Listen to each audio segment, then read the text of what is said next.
And me being me, somehow this mirror got into my hand. And I was like kind of looking in the mirror like, huh. You fell in love with yourself? I'm a sexy beast. Kind of admired myself. And then I hear, Seth! And I'm like, huh? What? What did I just say to you? To go forth and be happy? And God was like, oh, you're gonna be trouble. And I'm like, so you had ADHD. Really? Time ago. Really? Me? Trouble? Why?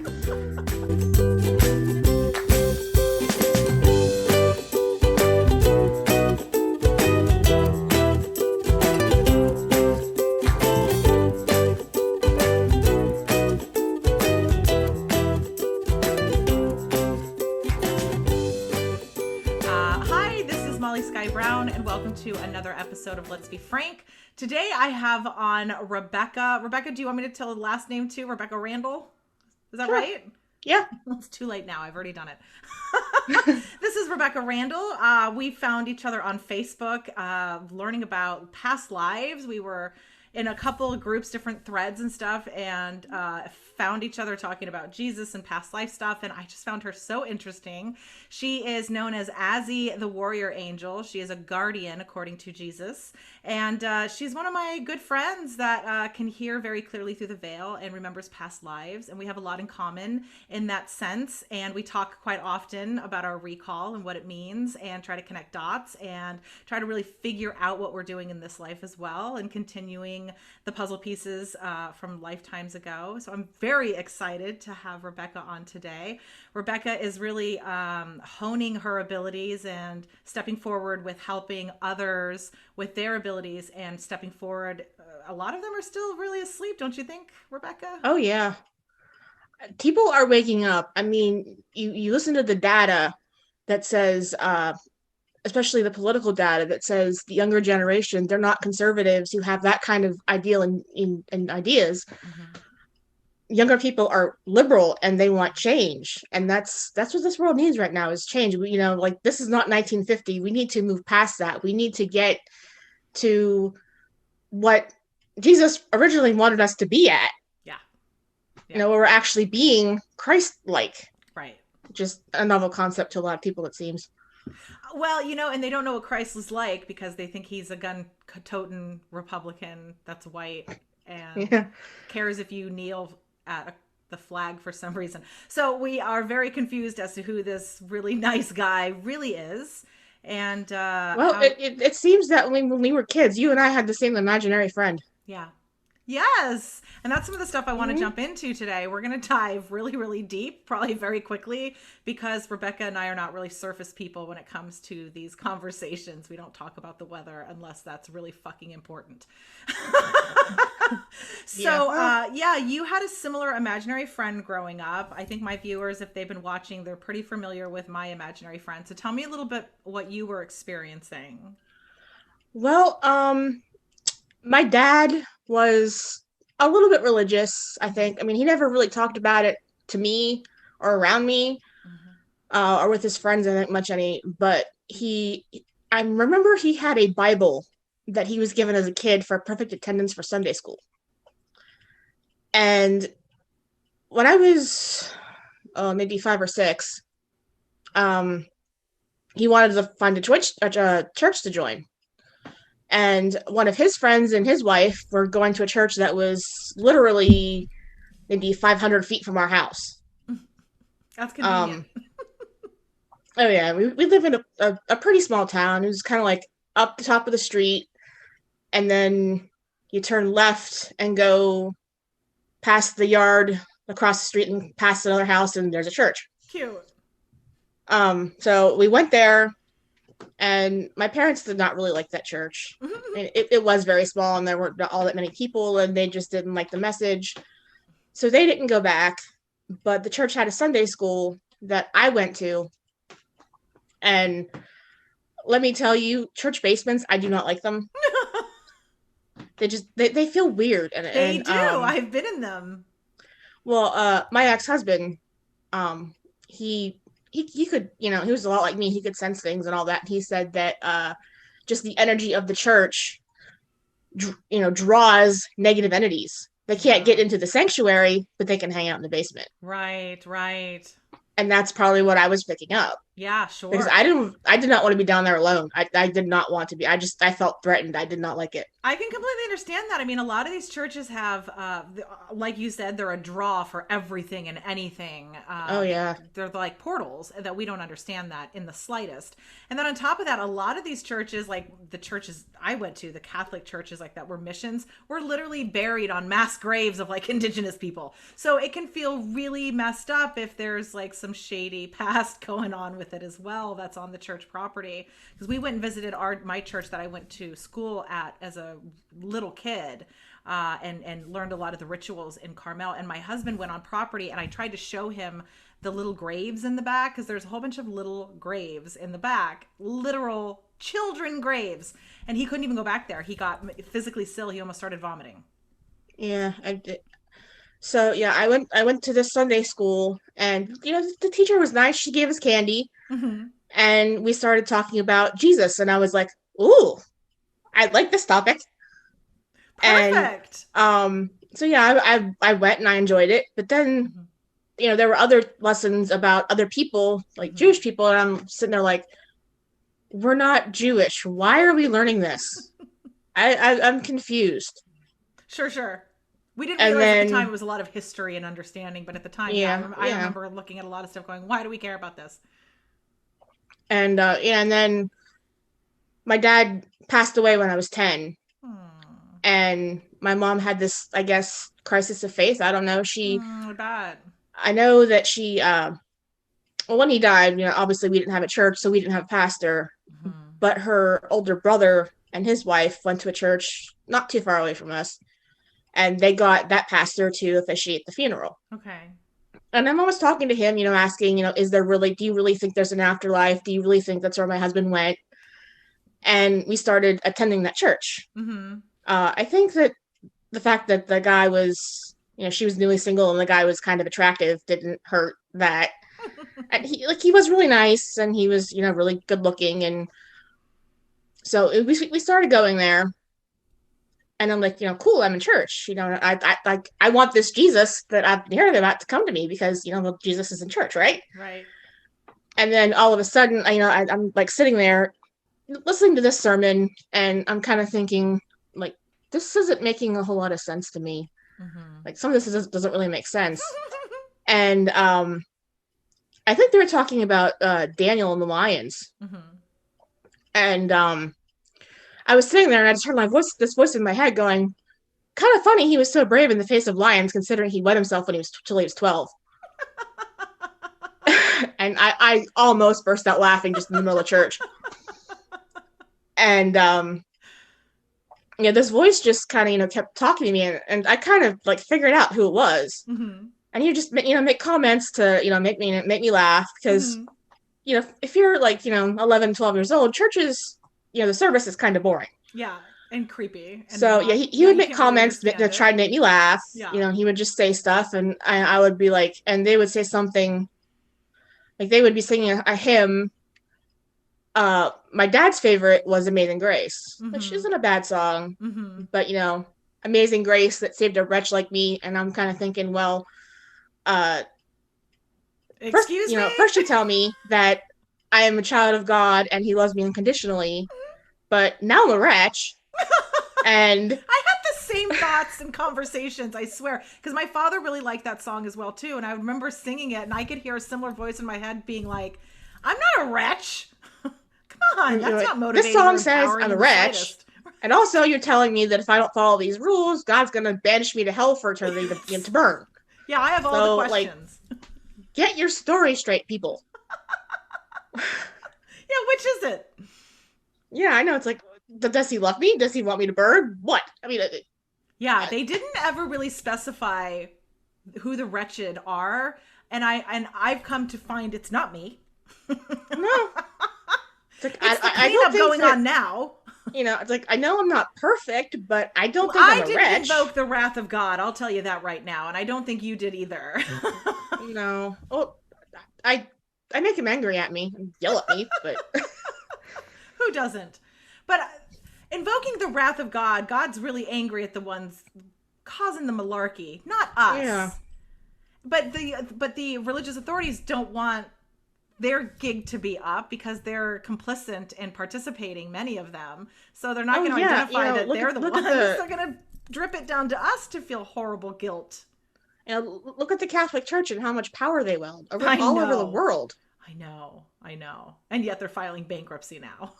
Yeah, it's like, the Pope has, jewels and a fancy house and... Yes, just like Jesus did, Yeah. Oh, yeah. Sure. Okay.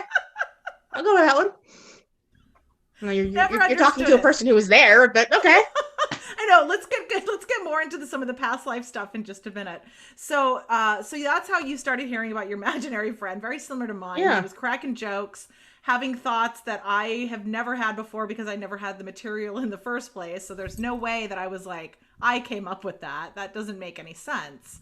So yeah, very similar situation. It made me really investigate, take a lot of notes as a child as to all the holes I was finding in this fascinating story about this guy that I felt like I really had a connection to, and was really connected to Mary Magdalene as a character in growing up. And I really resented and was angered that they kept calling her a prostitute. I would defend her, and I didn't even know her. So it's interesting that you kind of had similar intel on these characters that we were introduced to. Oh, yeah. Could feel that there were lies or mistruths or misrepresentations or just funny anecdotes like with David. Yeah, and my imaginary friend would be like, yeah, I'm here. I'm not really keen on the location. Like, Right. Why are you're like, this is your church.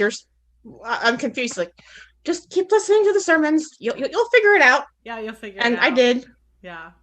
Same. And then, the original pastor that was there left. Mm-hmm.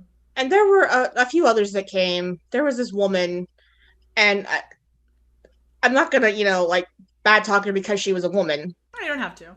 She was a little Judgmental. interesting. Oh gosh. And the whole congregation really didn't like her, so she didn't last all that long.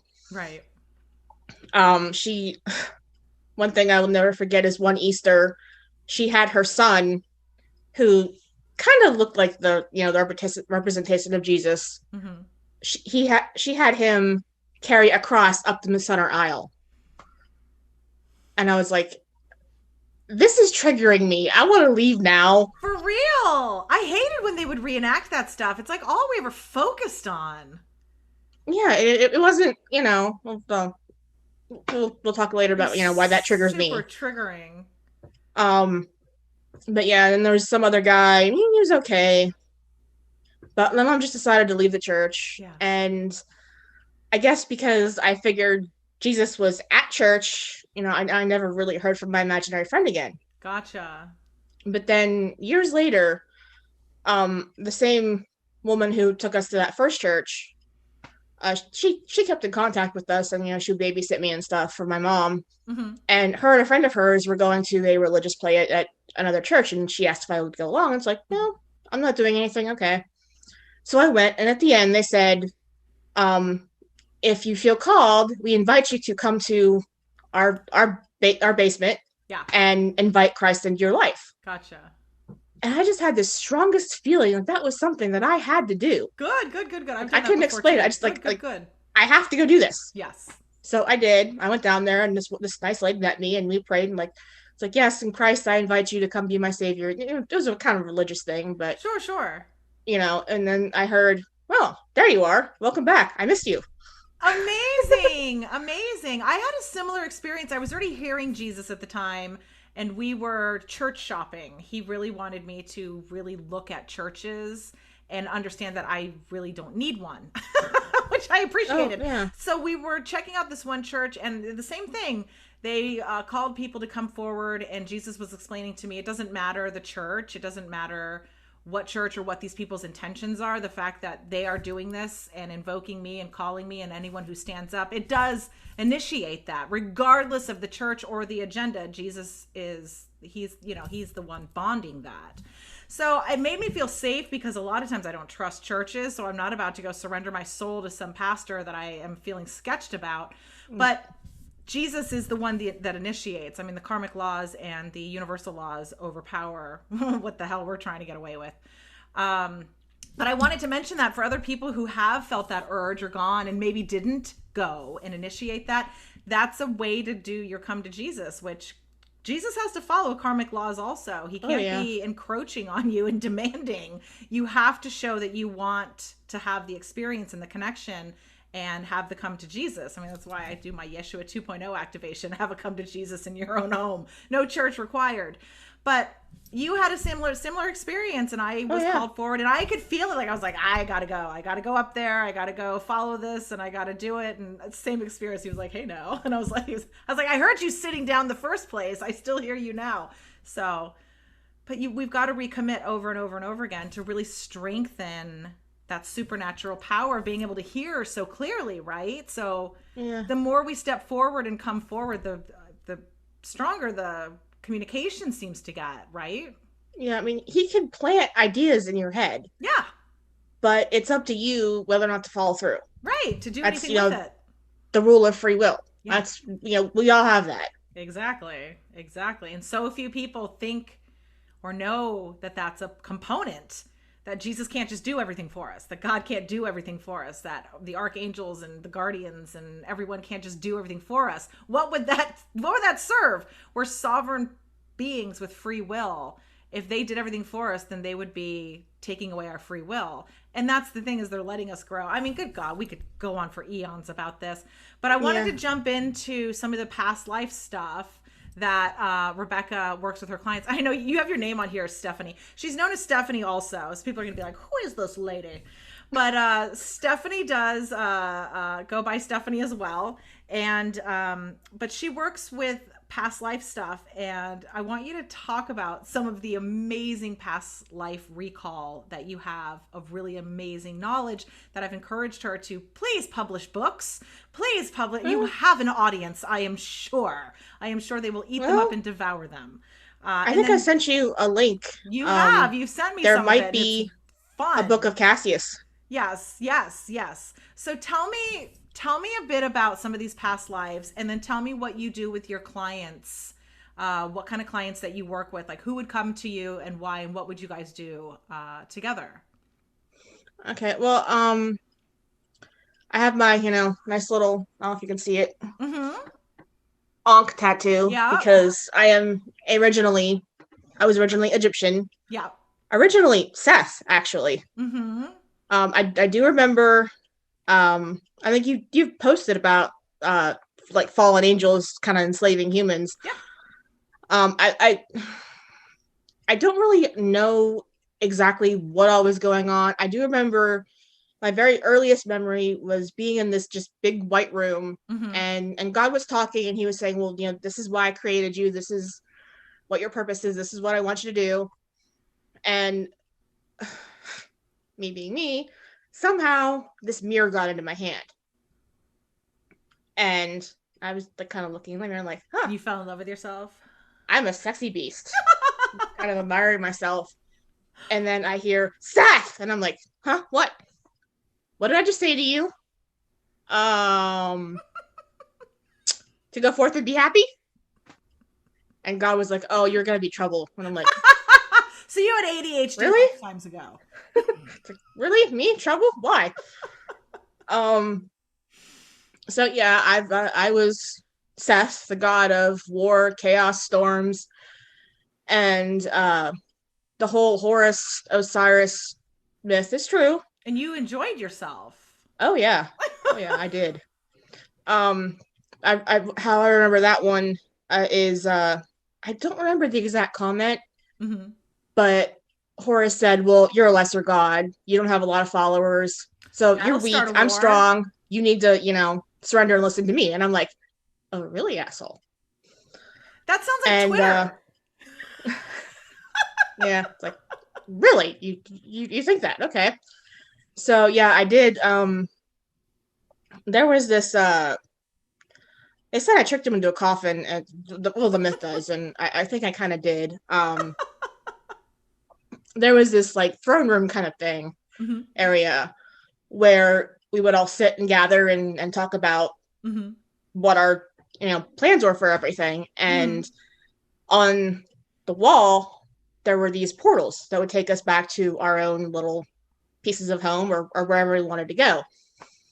And I tricked him. I said, well, like this is happening, and well, since I'm only a lesser god, and you're the big kahuna, you need to come with me and do this. And yeah, he was trapped, and I killed him. And, This is what I and mean. like, You must write books. You must. and I was like, ha, there. And yes, he was resurrected by Isis, and I'm like, are you kidding me? And so yeah, I did it again, and I dismembered him, and I scattered his body parts all over the world, like, resurrect now, motherfucker. Oh, that is too funny. You and I are going to have more detail about that because Jesus was trying to show me literally very similar to a vision of that before I met you. Yeah. So, oh, gosh, it was when Prince was coming through. It was right after Prince died, and I remember I was in my bathroom and Jesus was like, "Go take a soul bath."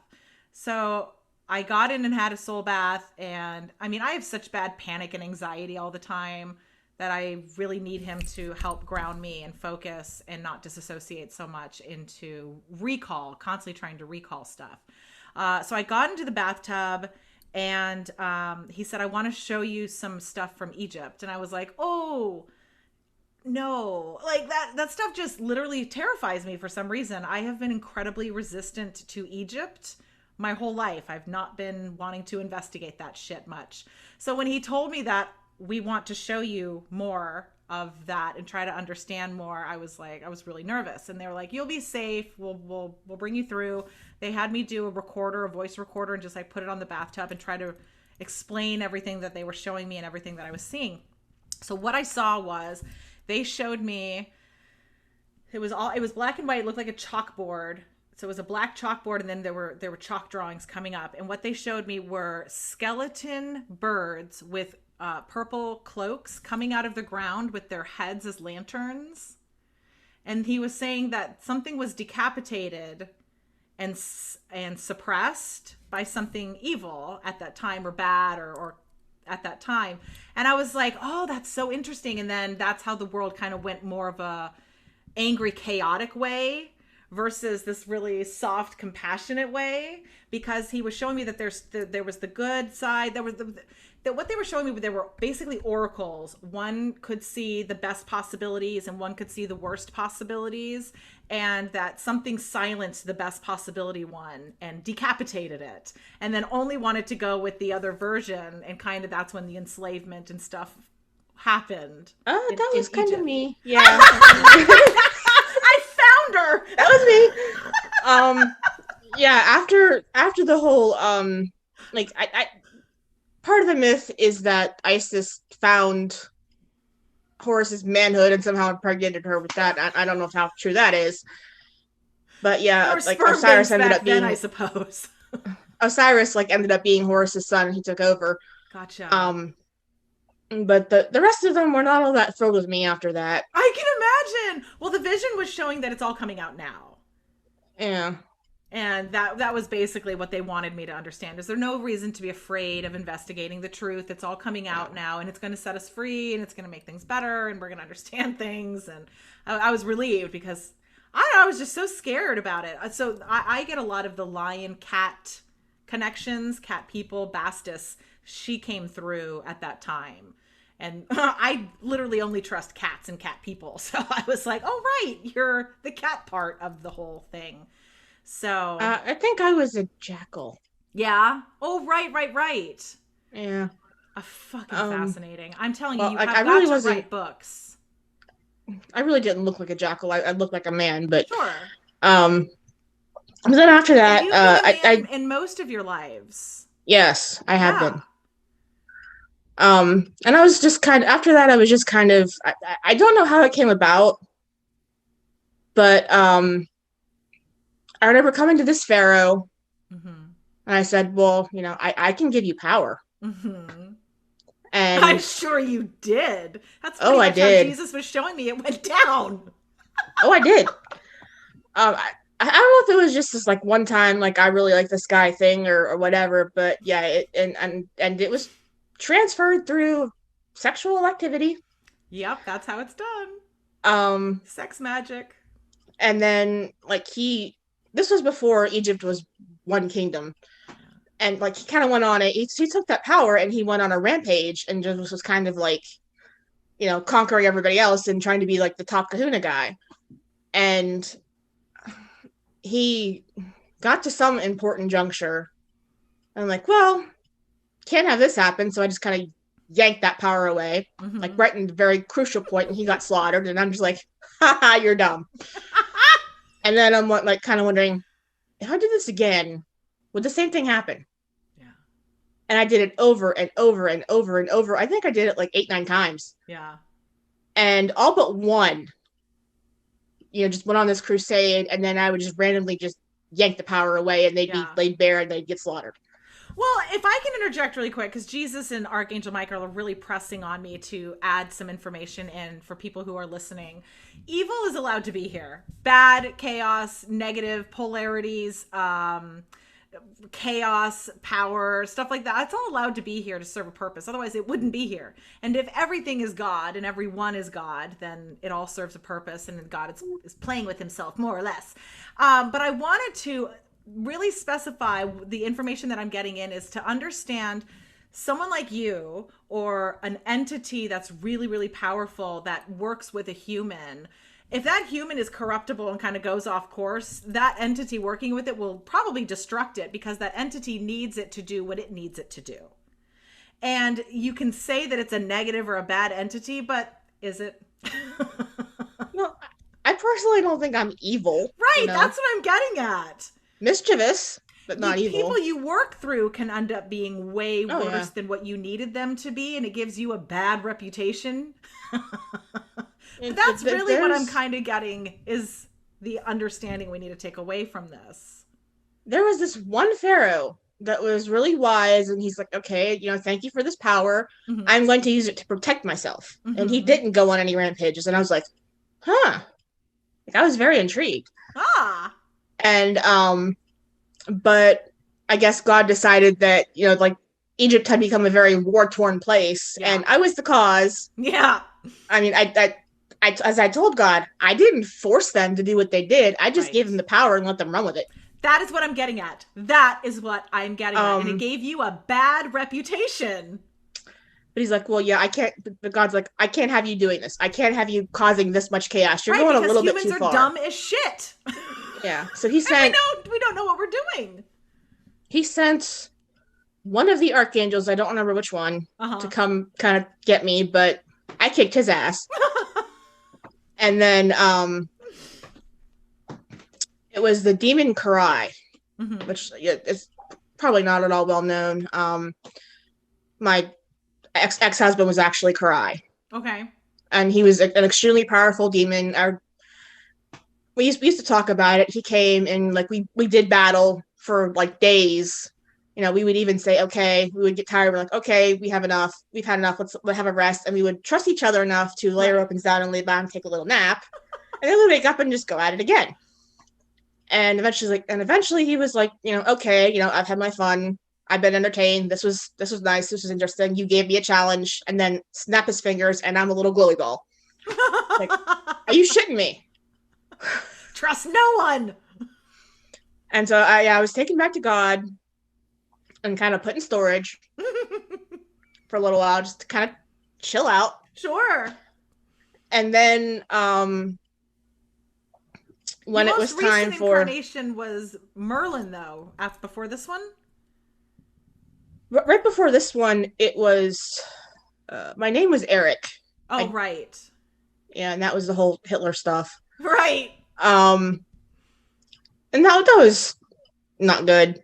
But yeah, and then when I guess it was time for Moses to do his thing, I was brought back, and I'm the evil Pharaoh.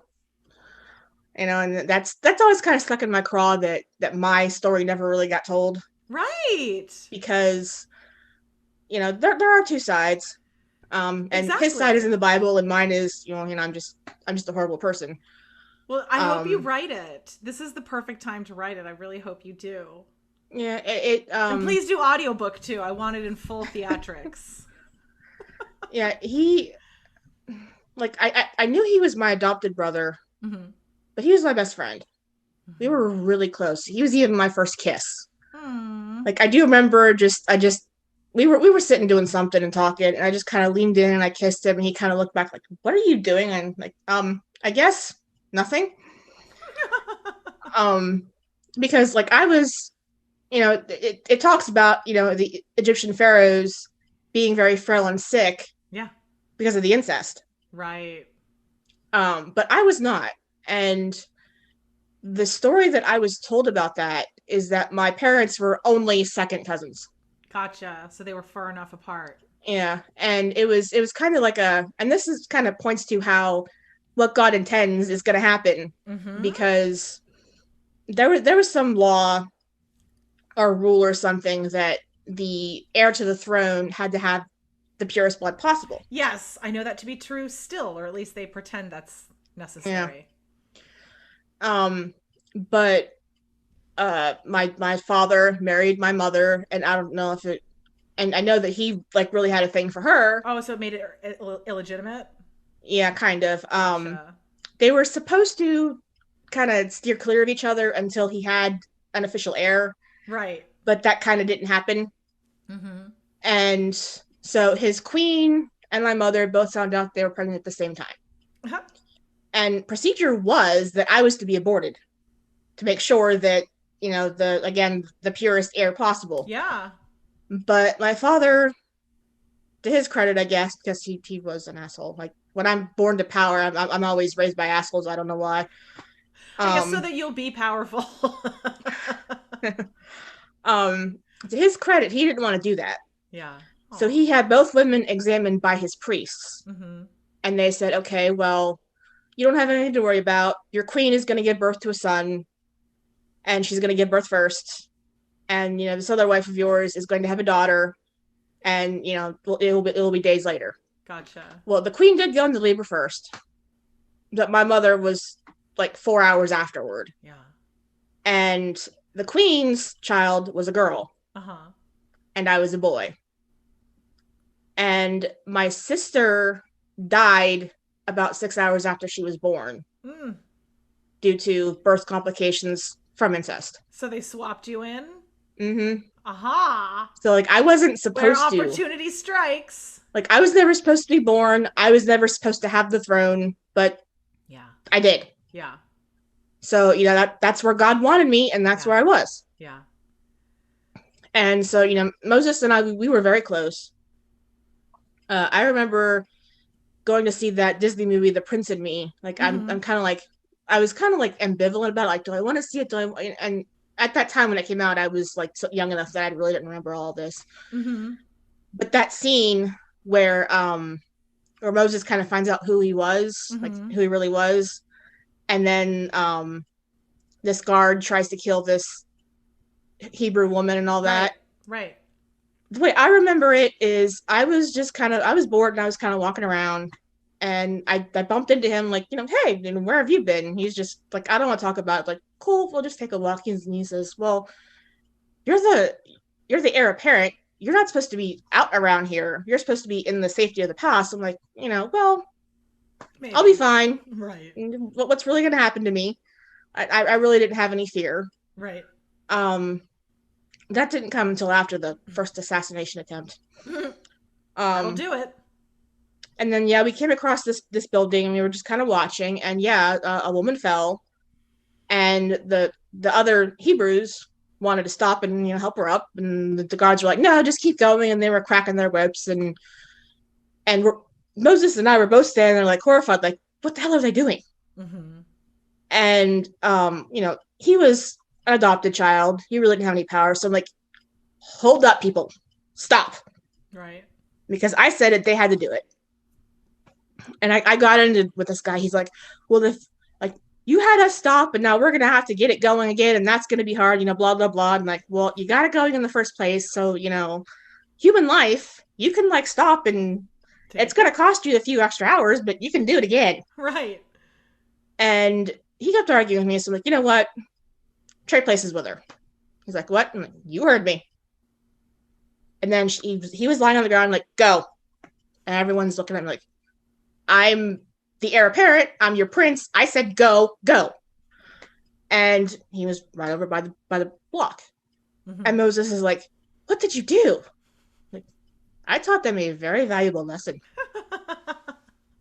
Well, your father's gonna have kittens. I'm like, well, yeah, probably, but he'll just yell at me. And yeah, we got to the palace, and a guard came and said, "Your father wants to see you now." Like, Mm-hmm. oh, here we go. Let me go in there, and I get in there, and yeah, he yells at me. I'm screaming back, and he says to me, "You don't have what it takes to rule." And I punched him and broke his nose. And this part really kills me. He says he's kind of looking like his bloody nose. He's like, "Oh, actually, maybe you do." So first I was too weak, but now I've hit you and broke your nose. So now Right. I have potential. Okay. Sounds about And right. That's what I yeah. mean about you have to be a psychopath and, before now to be Oh yeah. the ruler. That's And then why, it makes so much sense to me. And I'm so glad that you're bold and brave enough to just fucking come out and speak about this shit. It's so fascinating and it's so amazing. And I love hearing your stories. And I want to have you on again and talk about other incarnations and more reincarnation stuff. But I want to wrap up this episode in just a few minutes. But I want to talk a bit about what you do with your clients. Why do people come to you? What do you work on together? Do you do past life stuff with your yes, I clients? do. Yeah, I You know, figured. I can, like I can look at you and tell that you've always been a troublemaker. You Me, always have. me, No, for good you're though, you right? yeah, you've always been kind of like, a man owns me. No. Oh gosh, yeah, for sure, for sure. Got decapitated being a queen by that for that shit. So, Yeah. So, I mean, but that's yeah. where I picked up my husband. I had the affair with him. Humiliated my tyrant queen king husband, decapitated, and yeah. So we're together again in this life. Yeah, yeah, that works. Yeah, You it, know, it it, maps it's out. yeah, my ex-husband, we were together for quite a few lifetimes, Mm-hmm. trying Yeah. to, working together and doing stuff. Yeah, the rest of my Um, family, we've been together many, many lifetimes. I don't know how many I've been together with Jeff. The one Renaissance one really stands out, and then Jesus shows me a connection with Jesus energy. So I don't know yeah, and I exactly think what we that said that means. like you and I have some connections here and there too. Yeah, yeah, totally multi-dimensional. Yeah, it, possibly even the whole Templar Knight thing, and Right? me Oh being gosh, the yes. druid Yes. that Talking about doing something and getting in trouble with God. I mean, that was a life. That was they tell me that was the one that was bad. But misguided. Again, my heart was in the right place, but not. And when I died, I was scolded and said, "Try again." And try again way differently with a way different scenario that you're being born into. But yeah, I had the Knights of Templar and you were Druid, right? yeah, I And we well both thought we were protecting knowledge. we had actually I had the Holy Grail. I'm Right. pretty sure that's what I And we had. wanted it. Um, well, the Templars were attacking us because our at that time our kind of mission statement was that we would protect those who Preserve. needed protecting, Right. and the local church had rounded up 20 women one evening and Mm-hmm. burned them all alive for being witches. Yeah. And I said, you know what? It's in their own book. Eye for an eye, tooth for a tooth. Mm-hmm. Let's give them a little taste of their own medicine. So yeah, we stormed the Vatican City and we burned it down. And I personally tied up the Pope in his bed, poured lamp oil on him, and set him on fire. Aw. I bet that was cathartic. A little bit, yeah. Um, but yeah, and We were then just watching a Templars. documentary last night on symbols, symbolism Gaia TV, and it's on Amazon Prime videos, Amazon Prime TV or whatever it is, and it's called Symbols, and they were talking about how the Pope's hat is really the fish god, I and don't that's know all anything about about that, but yeah. abundance and what. Well, I'm this is all secrets and stuff that we're not really taught, and so if anyone's really offended about you burning the Pope alive, I'm just putting things into perspective. It's all a bunch of Well, fucking lies. that was that was, my political statement. Yeah. Yeah. I bet. But yeah, they had the Holy Grail. Yeah. And I was under the false pretense that we were preserving the evidence of Christ at all costs. Yeah. And I remember I was kind of like a young man, and I had been studying Druidism, and I was just kind of like pulled into this brotherhood, and they brought me here and said, we're going to give you, you're going to be responsible for this object, this very powerful object, because I guess the leader of it had some kind of vision that it belonged to my soul. And I was like, you really want to put all this responsibility in my hands? And then I saw it, and I held it, and yeah, I had visions of being Cassius. Actually, the Holy Grail is not a chalice.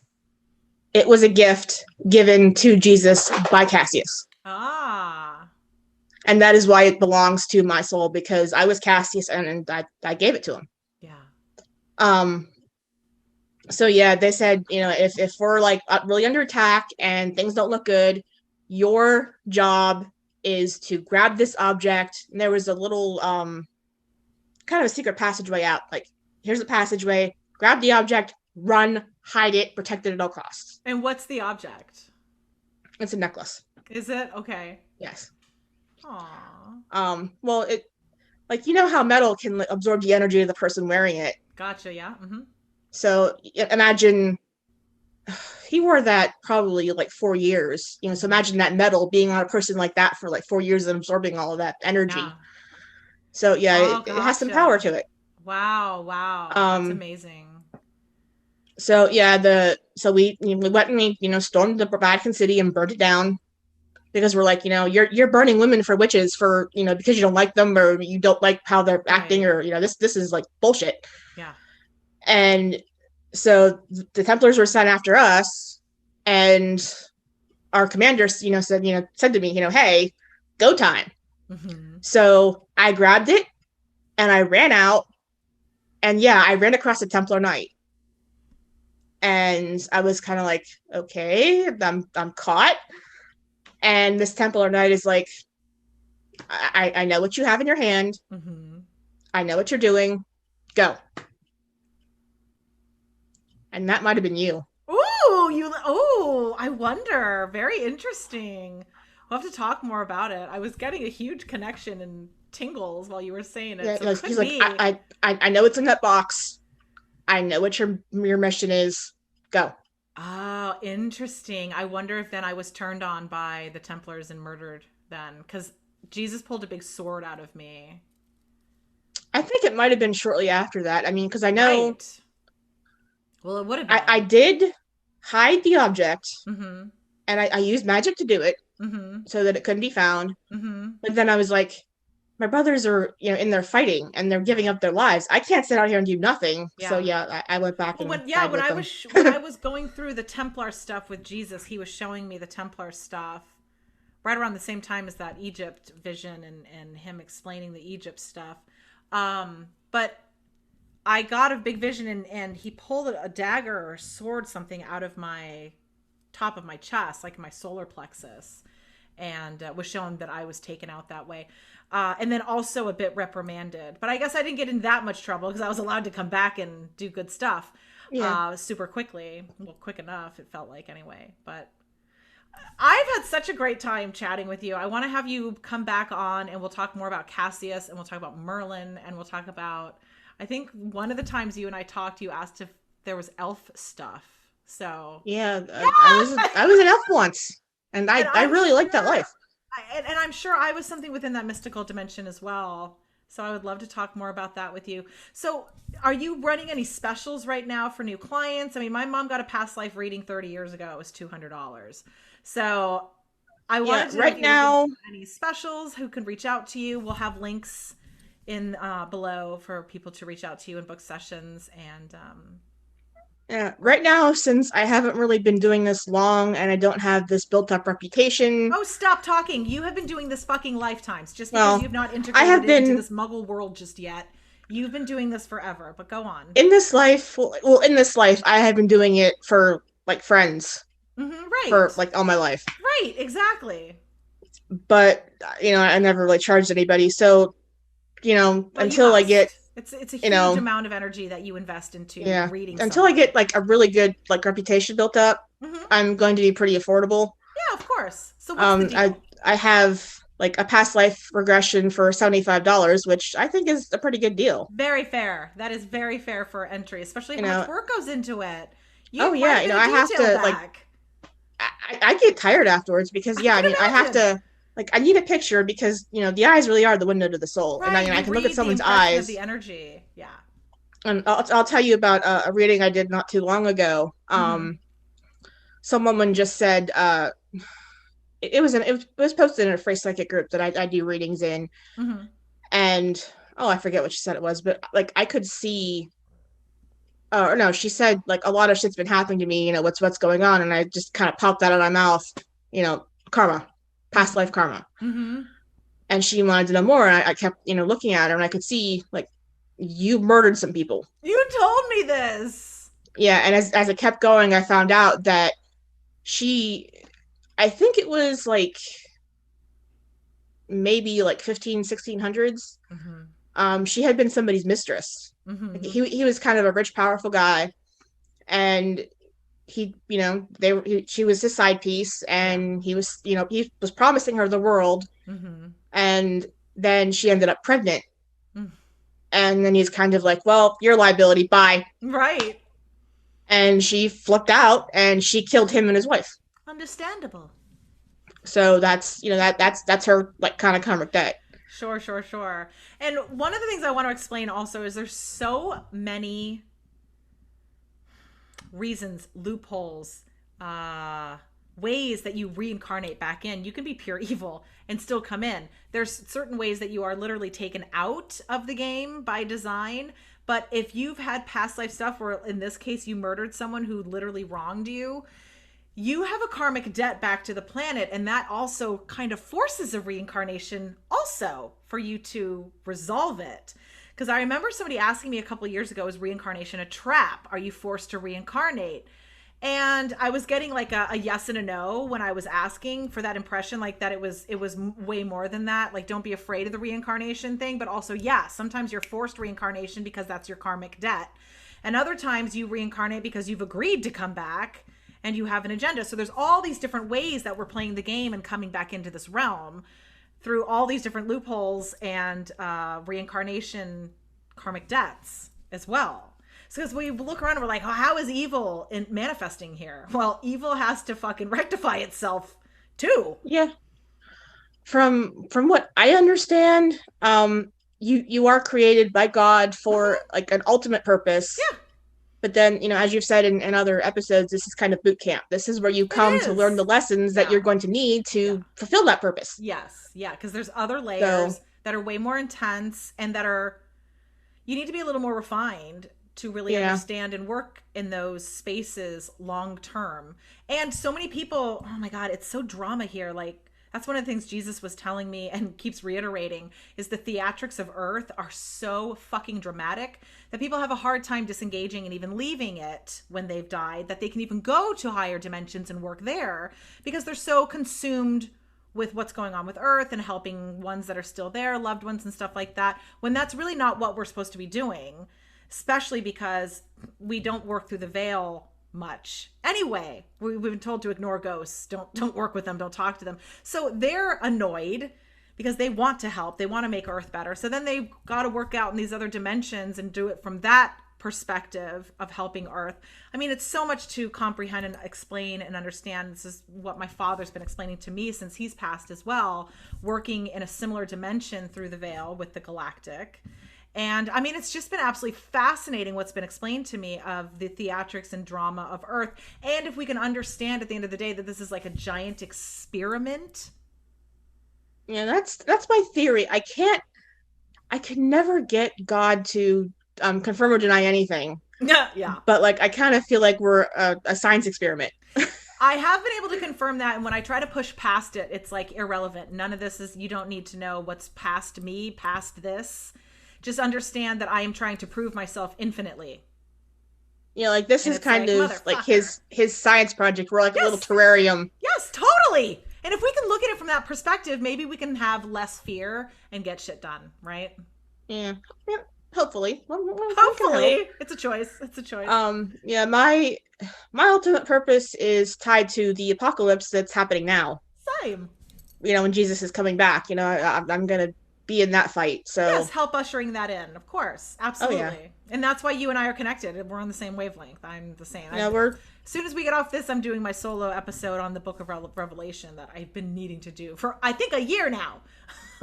yeah, you know, Jesus has told me he's brought us together because we're on the same team. Yeah, exactly. Team Jesus. You know, we want his original message to come back through. You know, we Yeah. want to get rid of all the bullshit. I mean, like I want it gone. Yeah. Oh, You know, same. I'm You know, I was asking him because in the musical Jesus Christ Superstar, one of the things Judas keeps asking him is, why did you come this time?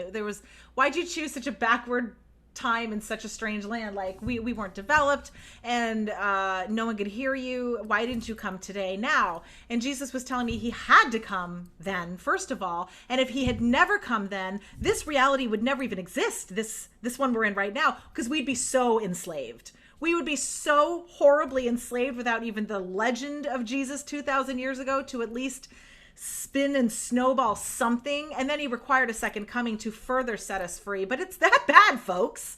We're that enslaved. And now we're less enslaved, but we're still very enslaved. But had he not come the first time, none of this would be recognizable. We would be that enslaved. yeah, he when he died the first time, he actually came to me in the middle of the night. Like imagine, you know, being really upset that your best friend had just died Right. and you're sleeping and you're woken up and your dead best friend is standing over you. Yay. It's like, get away from me, demon. He's like, I'm not a demon. I think it took, probably a good half hour. Oh, I can to convince imagine. me that he was him. Yeah, I can imagine.